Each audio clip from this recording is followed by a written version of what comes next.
now let's go for the another group, that is a carbonyl group identification. The carbonyl group is nothing but a C double bond O. In this carbonyl there are two further differentiation, that is aldehydes. A carbonyl group at least one side if hydrogen is there, the other side you can have a hydrogen or any alkyl or any aromatic system, then they are called aldehydes. But one side hydrogen is a must for that aldehydes. For the ketones the hydrogen presence is not should be there, isn't it?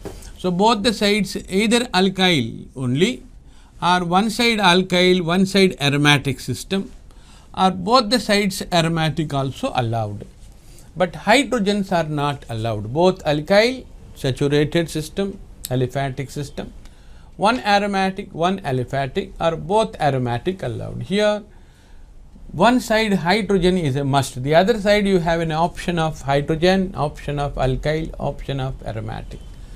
So this is a ketone variety. Here aldehyde, therefore both hydrogens, one aldehyde formaldehyde, one alkyl hydrogen acetaldehyde type, aromatic aldehyde benzaldehyde type. Here two alkyl acetone, one aromatic, one alkyl acetophenone type, both aromatic benzophenone type. So three ketones and three aldehydes are possible. So let us first go for the common tests. So there are some common tests are there. Both aldehydes and ketones both respond for this reactions and give. One is sodium bisulfite. A saturated solution you have to take, add it to the aldehyde, and both ketones both respond, and to this reaction both all carbonyl compounds, both aldehydes and ketones, will give a white crystalline solid derivatives. They are solids. Crystalline means they are solid with the crystals in fact. So clear crystals are formed when sodium bisulfite NaSO3, okay, sodium bisulfite, not sulfate.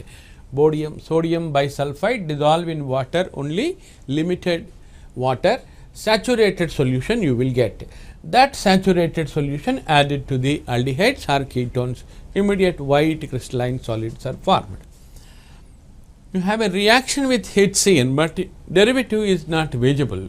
With the naked eye you cannot find out any difference, so therefore that is not useful.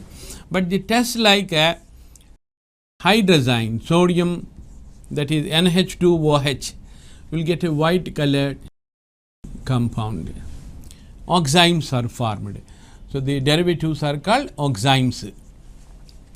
And you have a hydrazine, NH2NH2. This is also a good test. Then you will get white color solids are formed. They are called the hydrogens. And you have a phenyl hydrazine, one side NH2 or the other side phenyl. Then also you will get the derivatives. You have a 2,4-dinitrophenyl hydrazine, NH2. There are two nitro groups are there at 2 and 4. This derivative reagent is also called 2,4-DNP, 2,4-DNP, 2,4-dinitrophenyl hydrazine is in orange to red color, reagent itself orange to red, dissolve in alcohol, then add it to the carbonyl compound, you will get a red color precipitate or solid derivative. You too have a semi-carbazine, that is NH2, NHCONH2. This also will give once again white color. So except this fifth one, the 2,4-DNP, all are giving white color derivatives. These are all common tests. Common test means both aldehydes as well as ketones will respond to this one. Whereas there are some tests only aldehydes giving, only aldehydes, not ketones, okay, only aldehydes. That is, one is tolerance test. Tolerance test means ammonical silver nitrate will give a silver mirror formation. Tolerance test means take a only aldehyde. Okay, take aldehyde and then add the ammonical, this is tolerance reagent, you will get silver mirror formation. Silver mirror test, this test is also commonly known as silver mirror test. Inside the inner walls of the test tube you find a mirror formation, this is called silver mirror test also. You too can go for the Fehling's reagent, Fehling's test. Both tolerance and Fehling reagents are not readily reagents are not ready-made reagents are not available. You have to prepare your own.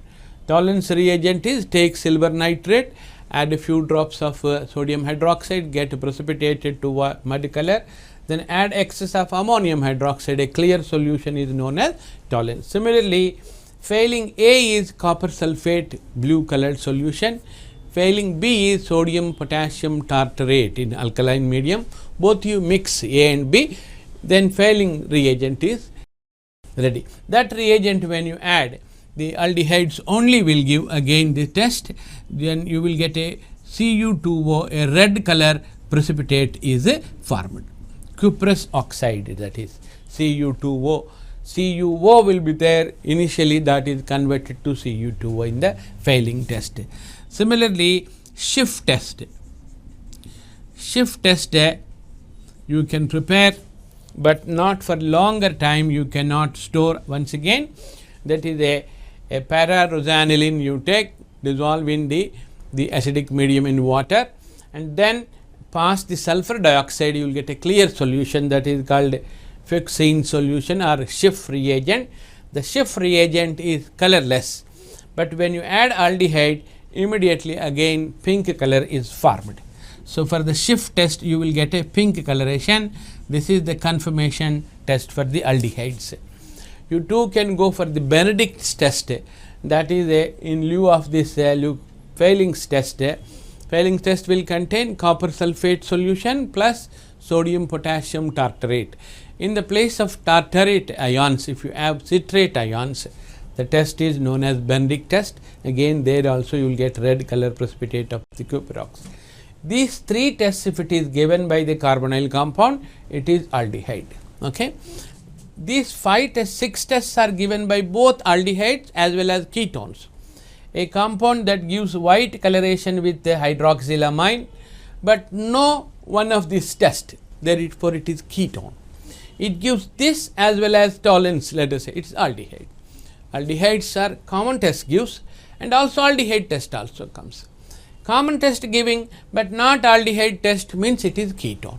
So, if for a ketone is there any specific test, means actually for ketones there is no specific test, but for the specific type of ketones, that is a ketone containing one side methyl is there. This type of ketones, when you add a iodine in presence of a basic medium, this methyl group is converted to CHI3, which is a yellow color crystalline compound. So, this is called a iodoform test. The iodoform test is only for this type of ketones. Even here you can have hydrogen also, that is acetaldehyde also gives. Even all 2 degree 2 hydroxy, even alcohols also give. Therefore, in the case of alcohols, this test will become the iodoform test in fact. Alcohols can also be tested with the iodoform test, provided if they are 2 degree 2 hydroxy.